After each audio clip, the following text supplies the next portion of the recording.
In this video, I want to show you how to understand and use your Google Analytics account once you have it set up.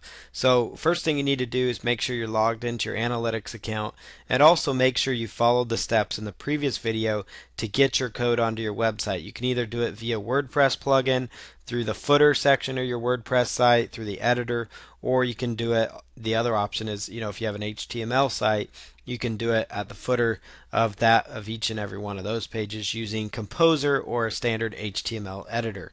So make sure at this point you have it all set up. Then log into your account and you want to choose all website data. Now this is a one website that has get some traffic, so you can kind of see some numbers here.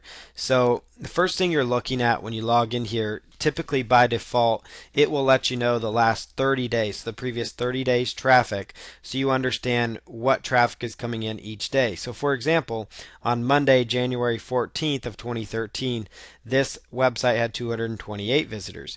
On Saturday, it had 99 visitors. So you can kind of see a pattern here. Interestingly enough, every Saturday there's fewer visitors that come to this website. But the peak of this website traffic is typically at the beginning of each week. Mondays tend to be around the same amount of visitors. So you can kind of get an idea here. Mondays are higher traffic days, Saturdays are lower days, but this is just good for kind of seeing what's going on a daily basis. You can set it also by the week options. You can say, okay, so for this week we've had, for this week we had 1,100 visitors. For the week of January 27th, we had 1,143. You can also go in here by month, so throughout the month traffic steadily declined throughout the month. So you might want to look at that and maybe say, hey, what's going on with that? Hourly, you can look at, what traffic is coming in by hours. So you can see like the peak hour would be, 1,800 hours. So at 12, I guess that'd be about, 12 o'clock. No, 6 o'clock. So 1,800 hours there. You can see Monday in the evening. That seems to be a pretty busy time, about that point, so you can see what hours tend to be busiest for you as well. I like the day view because it's a little easier to grasp, but that's what this chart means. You can set the date here, so you can go back to certain dates. So let's say we just want to look at last month, for example. Just click on apply and we can view all the traffic here for January. We can go with the custom range, which is yesterday or today, or let's say the previous 30 days. So we go in here, we can type in from January 17th to February, and then just come in here and say, let's say February, where are we at? The 13th is all it will let us go to, so let's just go January 12th then.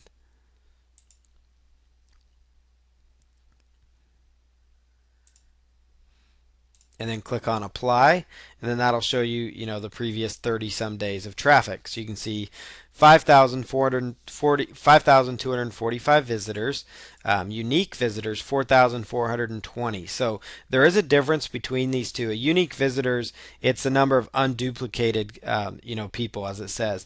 So basically, as each individual person. So you may visit your website 25 times. Well, that'll count as a visit. So during the month you might look at your website once or twice a day, and each time that you come there, that's a visit, but it really only counts as one unique visitor, as long as they haven't cleared their cookies out there. So that's what those numbers mean. You typically want to strive for getting a better idea as to what your unique visitors are, as opposed to just visitors, because unique visitors tells you you're getting new people to your website, you're getting new people exposed to the content you have available. Page views, this tells you there's 8,123 page views. So what that tells you is that they looked at more, the average visitor looked at more than one page on the site. So they probably looked at, 1.5 or so pages, the average person. So 1 to 2, 3 pages. Some people looked at 3 or 4 pages. It depends on your website. If it's a sales page only, you're probably not going to have a bunch of high page views because there's really no other pages for them to look at. Except for like your thank you page and download page.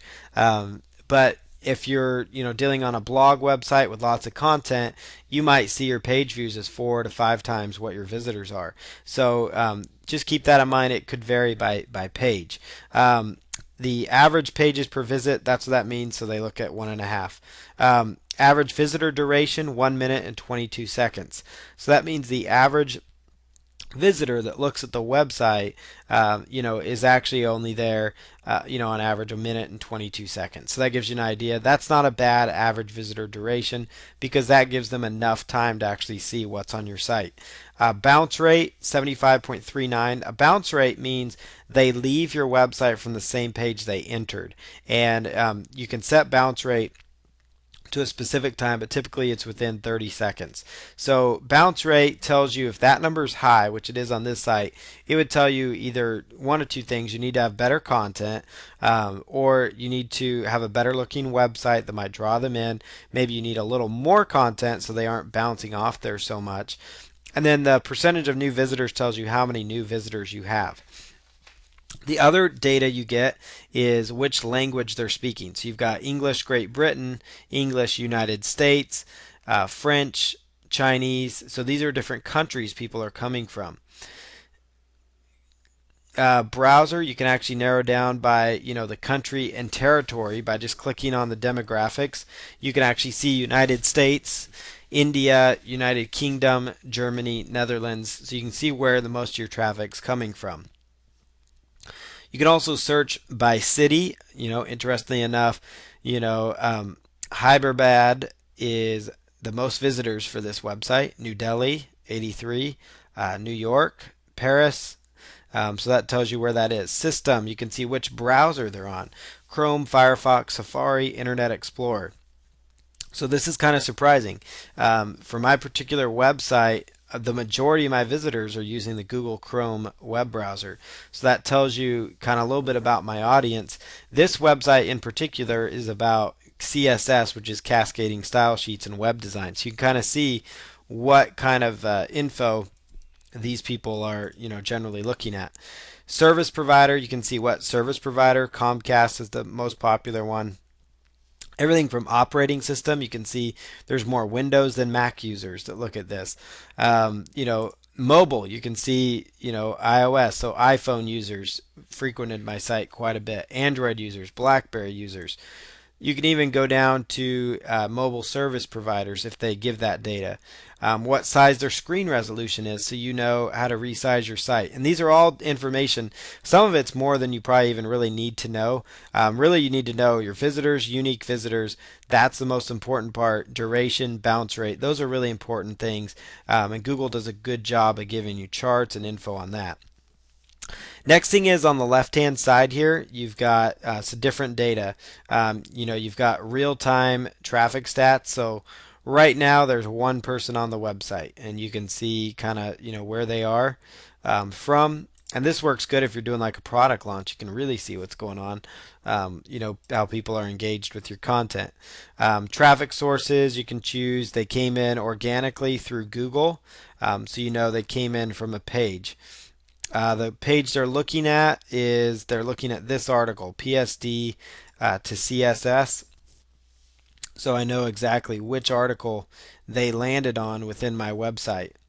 So that's the real-time data. Audience view over here is more the demographics. So you've got the overview of your audience and of your traffic. Behavior, you can look at new versus returning. So new visitors versus returning visitors. So you can see some people have come back to the site, and that's a good thing. That means you have some pretty good content. Frequency of and recency. This tells you again how often they left and then came back.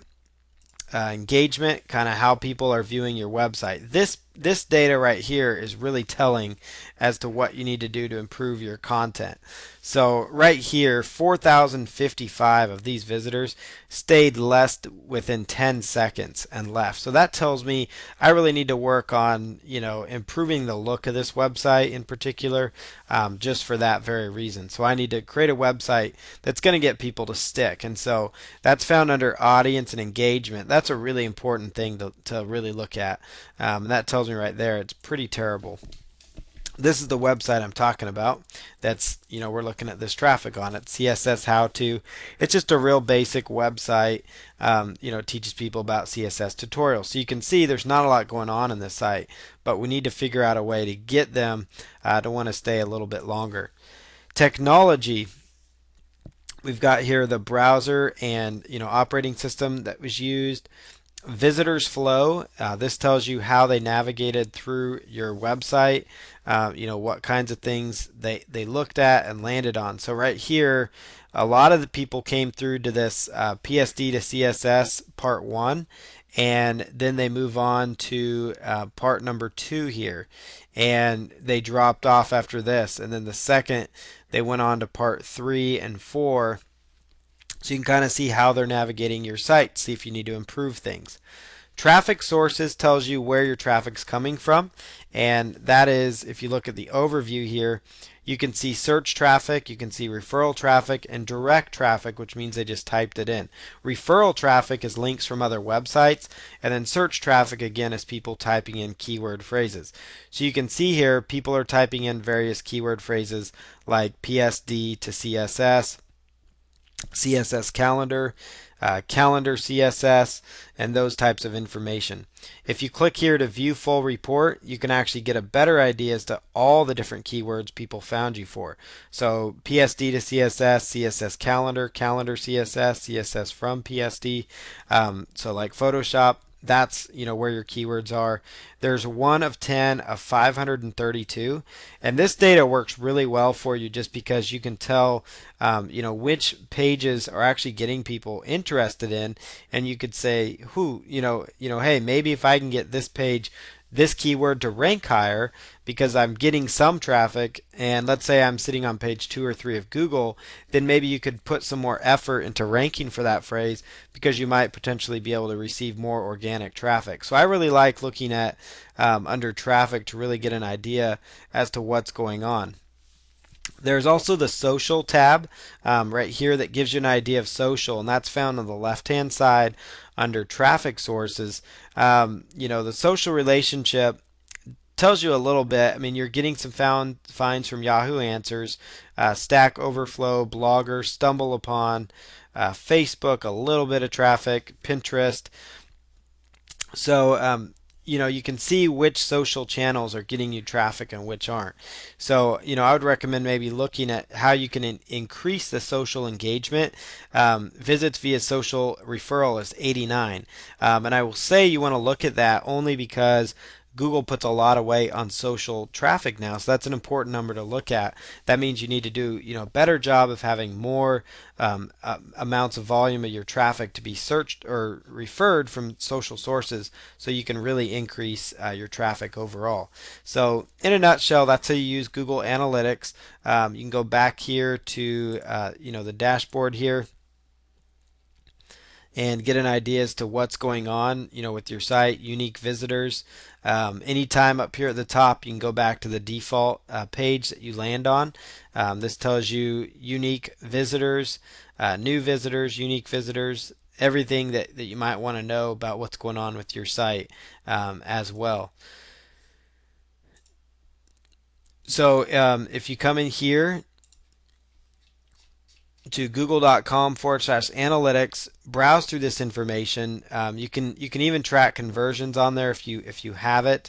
You can also look at your site content, so you can kind of see all pages of your site, how they're being viewed, so which pages. So I know, for example, this article is getting the most views, so that tells me more articles of that style might be worthwhile to my audience because they're going to come back to me. And so that's found on the left side. Another thing is to look at your exit page. Which page are they leaving the most from? Landing pages, which page are they landing on the most and first? Content drill down. This kind of tells you more about what's going on in the different folders on your site. Google AdSense, you can see a rough overview there. If you're integrated with Google AdSense, you could have it show up there. Site speed. This will tell you your average page load time, average redirection time, average domain lookup time. So that might tell you that maybe you need to look at a new web hosting server if the number's high. Which browser does your site load better on? That kind of information, can help you a little bit. And then you've got site search. So if you have Google site search integrated, that would show up here. But mainly you're going to be looking at your audience. You're going to be looking at your traffic. And that's again found under audience. You know what your traffic has been for the last 30 days or so. And so this is a cool tool to use. Make sure you use it. It can really help you understand what your visitors like, what you're not doing right. It helps you understand, press releases, articles. Do you need to do more of that? Videos. What can you do to increase those numbers within Google Analytics? So make sure you utilize Google Analytics. It can help your business a lot.